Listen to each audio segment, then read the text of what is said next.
Tension एक ऐसी चीज है जिसको दिखाना नहीं चाहिए, है ना, उसको चैलेंज लेकर उसके विरुद्ध काम करना चाहिए कि टेंशन परमानेंट जीवन से समाप्त हो, है ना। तो मुस्कुराते रहो, सबसे ज्यादा जरूरी है। और जो मैंने एक छोटी सी बात अभी कही, मुस्कुराहट, उसको देखते हुए एक छोटी सी लाइन मुझे याद आ रही है कि तू मुस्कुराना सीख, तू मुस्कुराना सीख, क्योंकि रोना तो जिंदगी पैदा होते ही सिखा देती है ना।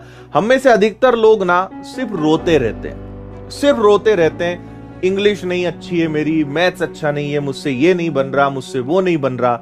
लेकिन अक्सर कि वो करते इतना सा है, या कई लोग तो करते भी कुछ नहीं है ना, और रोना गाना उनका नेक्स्ट लेवल पे चलता है।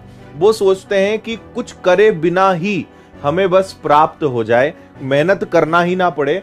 मैं आपको एक चीज बता रहा हूं, इसको अपने दीवार पे लिख लेना कि देयर इज नो शॉर्टकट, ठीक है।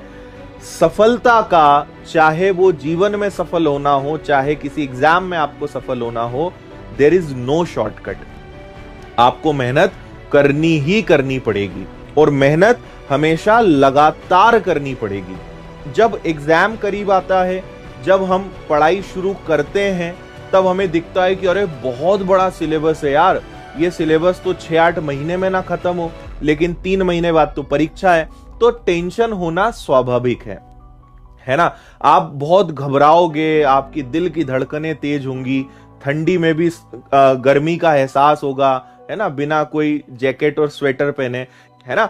लेकिन मैंने आपको लास्ट टाइम भी कहा था कि इन चीजों को हैंडल करना सीखिए, है ना। आज आपको एग्जाम का प्रेशर है, कल को आपके जीवन में और जिम्मेदारियां बढ़ेंगी, कल को आप जॉब में जाओगे, कल को आपका परिवार बढ़ेगा, कल को कई चीजें आपकी बढ़ेंगी, तो आपको कई प्रकार के दूसरे टेंशन होंगे, कई प्रकार के दूसरे प्रेशर होंगे। जॉब का प्रेशर होगा, फैमिली का प्रेशर होगा, फाइनेंशियल प्रेशर हो सकता है, कितनी भी प्रकार की परेशानियां हो सकती है ना। जब तक जीवन है तब तक समस्याएं आती रहेंगी और जाती रहेंगी, है ना।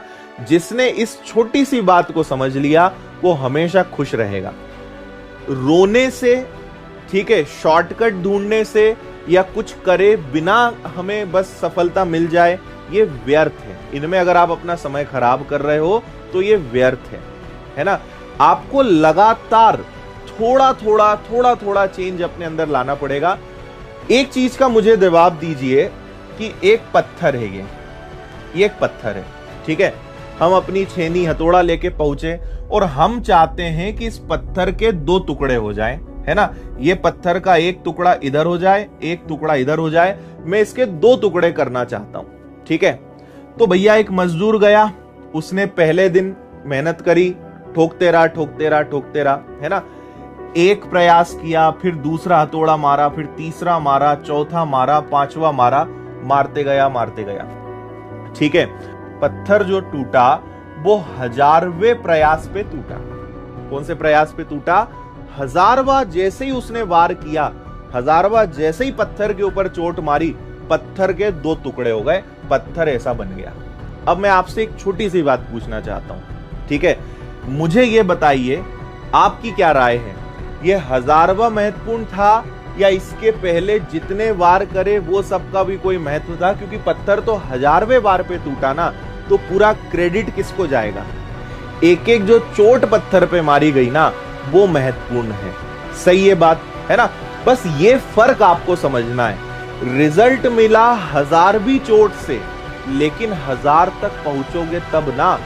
एक एक चोट, एक एक कदम, एक एक प्रयास आपकी सफलता के लिए जरूरी होता है। थोड़ा थोड़ा अपने अंदर सुधार करो, बहुत थोड़ा। आप आने वाले 1-2 महीने के अंदर आज आपकी जो स्थिति है उससे नहीं कुछ तो 8 से 10 गुना तो बेहतर हो ही जाओगे। 8 से 10 गुना आप अपने आप से बेस्ट हो जाओगे अगर रोज 0.5% भी अपने अंदर सुधार कर लिया।